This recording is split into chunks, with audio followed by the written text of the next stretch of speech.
Amin'izao fahatrarantsika ny Paska 20 izao. Amin'izao anatanterantsika fiaraha-mivavaka noho ny fijanonana any an-trano izao dia ampitaina amin'ny alalan'ny onjam-peo samihafa. Ry havana malala rehetra, zavatra sarobidy loatra izay ambaran'ny tenin'Andriamanitra amintsika.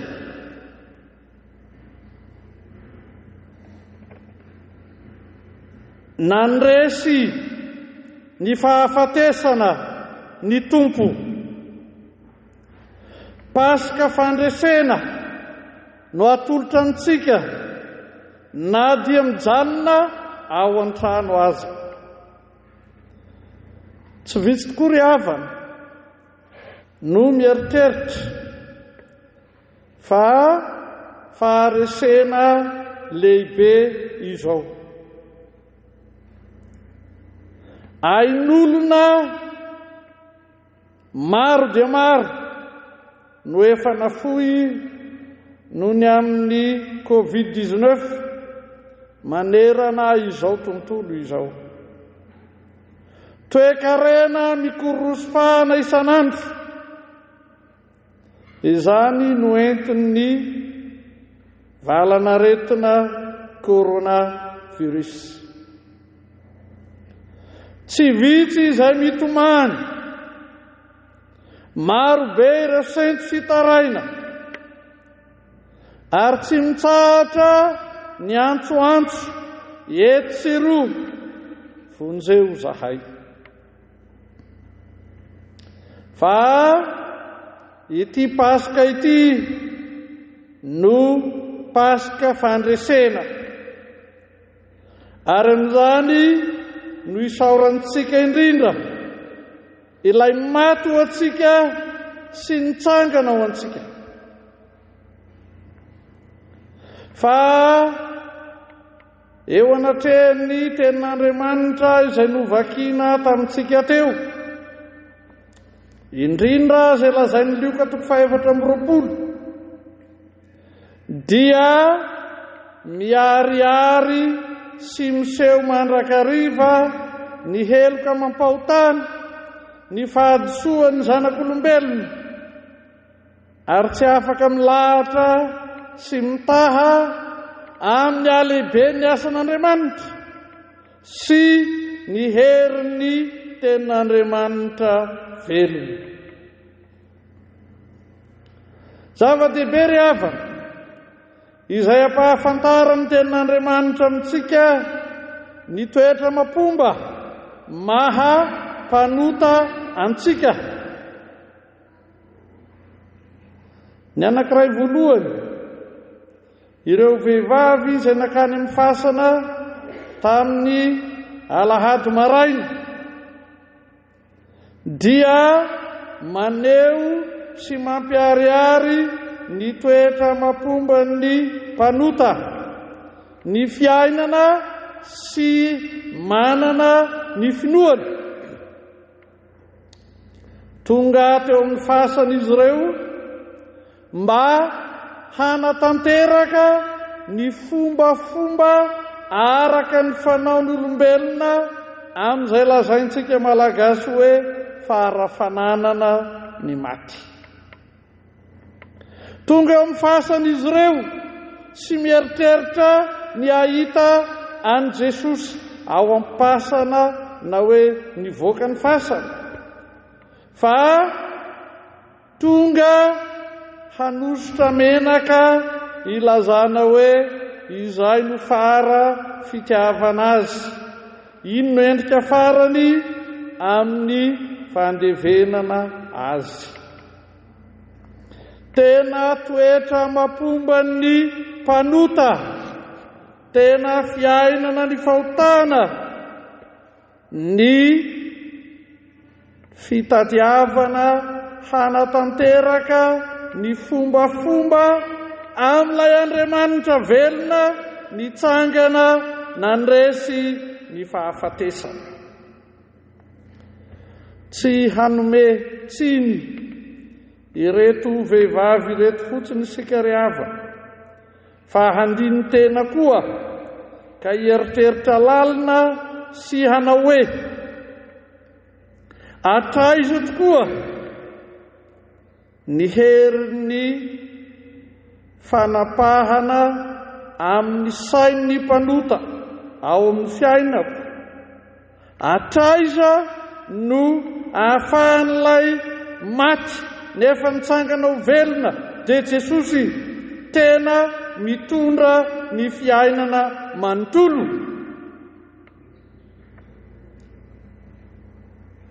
Mampalahelo fa tsy vitsy izay miaina tahaka ireto vehivavy ireto, tamana amin'ny tsy finoana sy ny fanaovana ny fombafomba samihafa. Ary isan'izay mahabeady hevitra ankehitriny amin'ny filazana hoe mijanona an-trano dia izay tsy ahazoana manatanteraka ny fomba nahazatra ka hiainana amin'ny fomba manokana. Metezare hiaikeloka fa fahotana ny fialoavandalana an'Andriamanitra fanaotsika amin'ny fiainan'ny mpanota ka tsy manaraka ny tenin'Andriamanitra.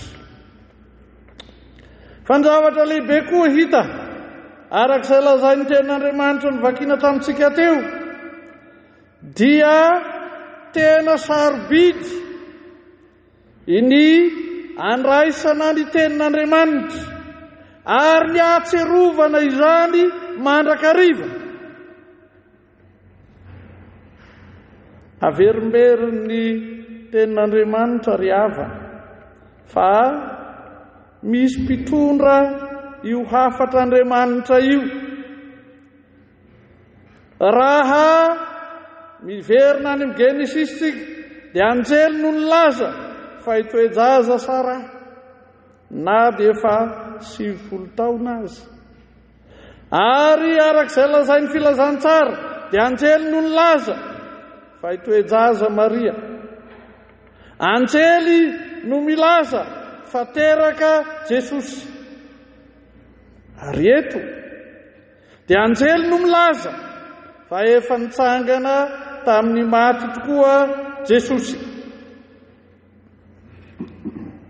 Mandrakariva ry havana dia tsy mandray izany tenin'Andriamanitra izany tena hanapaka eo amin'ny fiainantsika Jesosy. Ary izany no mpahatsirovy ny anjely amin'reto vehivavy reto hoe ianareo tsy nahatsiaro izay nolazaina taminareo. Io nolazain'ny andininy fahaenina. Fa io tokoa ry havana no fomba ratsy efa nampiasain'ny devoly hatramin'ny voalazan'ny Genesis na ny fiandroana izany. Mampanadino ny tenin'Andriamanitra, misakana izay tsy ahazahoana miaina ny tenin'Andriamanitra. Fa ny devoly izay niresaka amin'ny Eva dia nanaisitra izany tenin'Andriamanitra izany, na nampivily izany tenin'Andriamanitra izany, ary tonga ny ota. Izany no mpahatseroviny anjely amin'reto vehivavy reto hoe heloka mampahotana koa izay tsy hitazonana tsara ny tenin'Andriamanitra. Heloka mampahotana koa izay tsy hiainana marina ny tenin'Andriamanitra. Heloka mampahotana koa izay analavirana ny tenin'Andriamanitra. Amin'izao Pasika izao dia tsy averina ny tenin'Andriamanitra hanalavitra azy isika, ka nailazana aza hoe mijanona ao an-trano dia manana ny tenin'Andriamanitra mamelombelona antsika tokoa. harena lehibe zany ry hava. Za manokana raha tsy laza aminareo afa-tsy ny andro androany. Tamin'ny 9 maraina nanaraka ny fandaharana navoaka ny RNM, fitoam-pivavahana ekumenika. Tamin'ny 7 maraina nanaraka ny fandaharana navoaka ny TVM. Tamin'ny 8 sasany maraina nanaraka ny fandaharana navoaka ny tompo fanantenana 17 hektara. Tamin'ny 10 ora maraina nanaraka ny fandaharana navoaka ny FLM Ambatovinaky. Amin'ny 1 ora maraina miaraka amin'ny filoham-piangonana namana sy ny vahoaka malagasy mankalaza ny Pasika miaraka.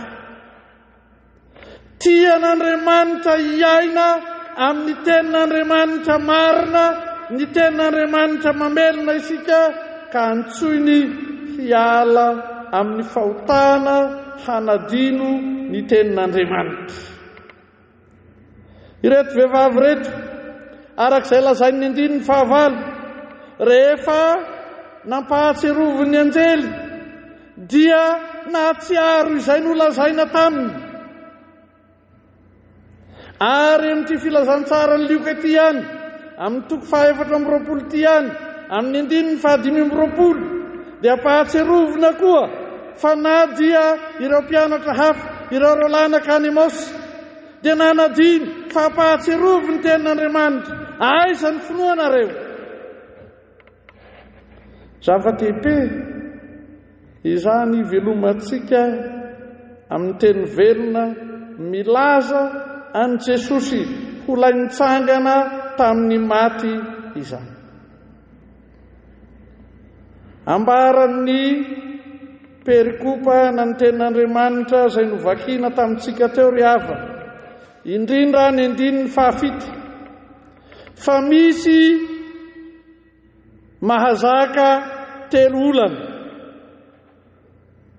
mitondra ny herin'ny filazantsara. Ambara amin'izao Pasika 24 izao. Lazainy io 7 io fa tsy azo sarahana ny fahoriana nentin' Jesosy. Ary nanaraka izany isika tamin'ny fandaharana ny fanesy teto nandritra ny herinandro ny lazana ny tantara ny amin'ny fijaliany. Ary nampitsangam-bolo mihitsy ny nijery tamin'ny fahitalavitra ny sary na ny ahoana na ny kapoka na ny satrotsilo ny fanombohana an Jesosy. Fahoriana tsy roa mantany, fa tsy mandeha irery io, fa miaraka indrindra amin'ny fahafatesany teo amin'ny hazo fijaliana. Ary ny mahazaka 3 olana azy dia izy nitsangana ho velona,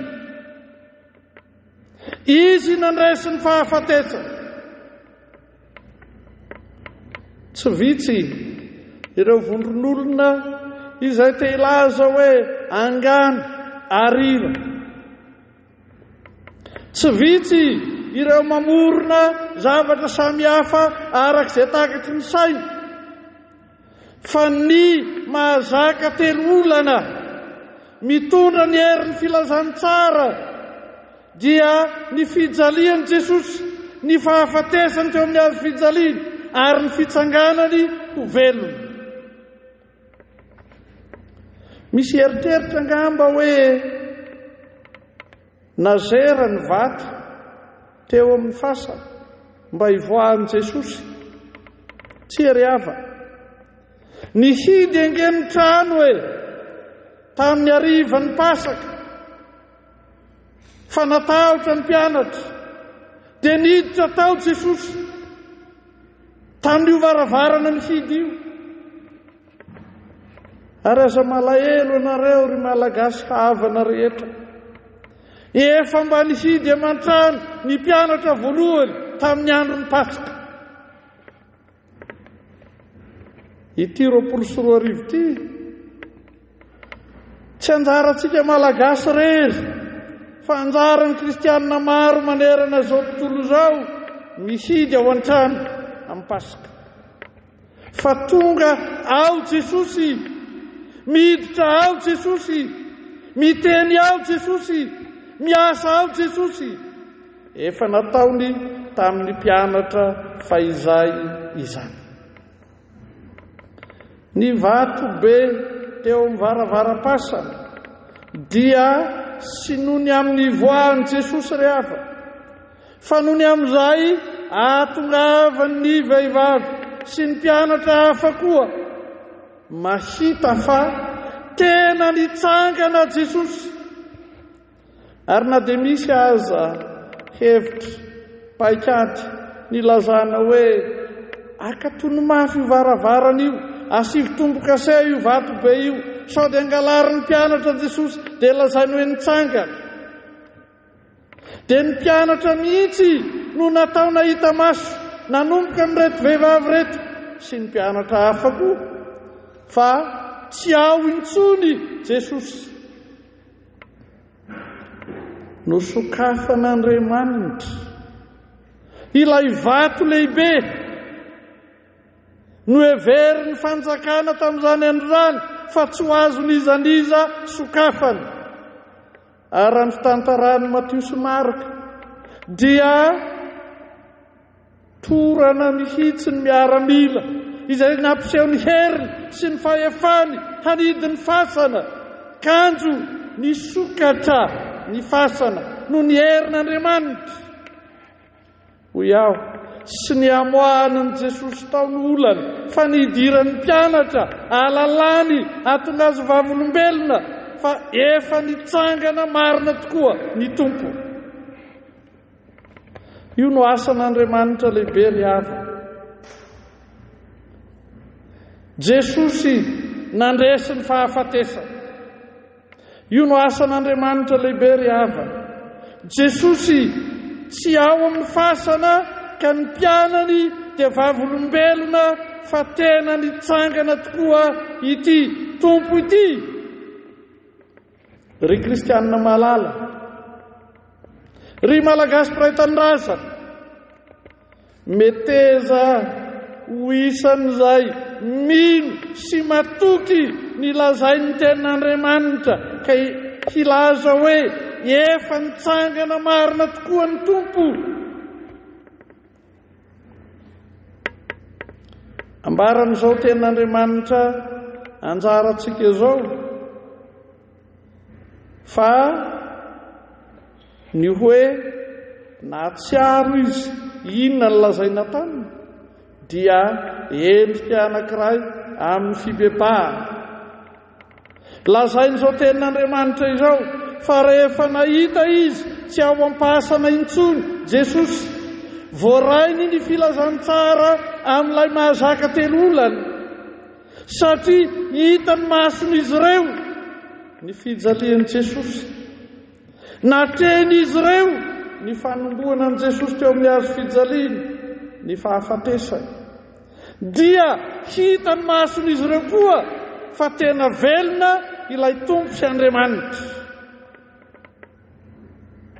Ary lasa nilaza teny rehetra eny izy tamin'izy samy mpianatra aloha, tamin'ny mpiarabelona taminy koa, ka tsy afaka nangihana fa nikikika, ny antsoantso, nilaza marina fa tena velona Jesosy.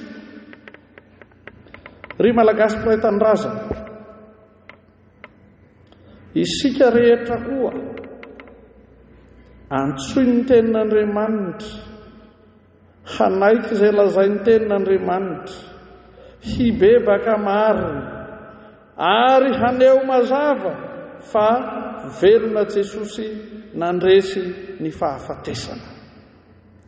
Io no Pasika ho antsika amin'ny taona 2024 ry havana. Jesosy nandresy tonga ao aminao amin'ny efitranonao mihidy. Ny avaka ty Pasika ity sy niandry ianao taty am-piangonana Jesosy fa tonga tao amin'ny efitranonao mihidy. Nitondra ny filazany tsara ny fandresena, nitondra ny filazany tsara ilay mahazaka telo olana, ny fijalian'i Jesosy, ny fahafatesan'i Jesosy, ny fitsanganan'i Jesosy, ary fiainana ho anao izay mihidy ao an-trano. Na iza mitomany, mitaraina, miantsoantso, tena sy manadino anao Jesosy. Tianao ilay mitsangana ho velona, ary no ny aminao no nandazany ny fasana, mba ho afaka miala amin'ny fangajan'ny ota, amin'ny fangajan'ny fahafatesana, ho afaka miala amin'izay mampatahotra sy mampiororo anao rehetra ianao, anana ny fandresen'ny Paska.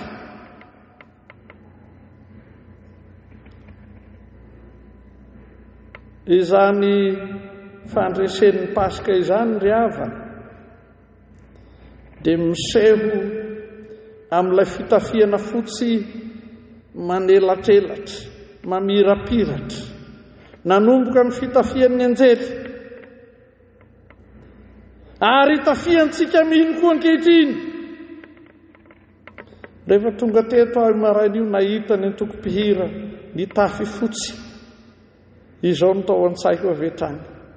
Mitafy ny fandresen'i Kristy ny mino rehetra, ary mpandresy ianao miaraka amin'ny Jesosy.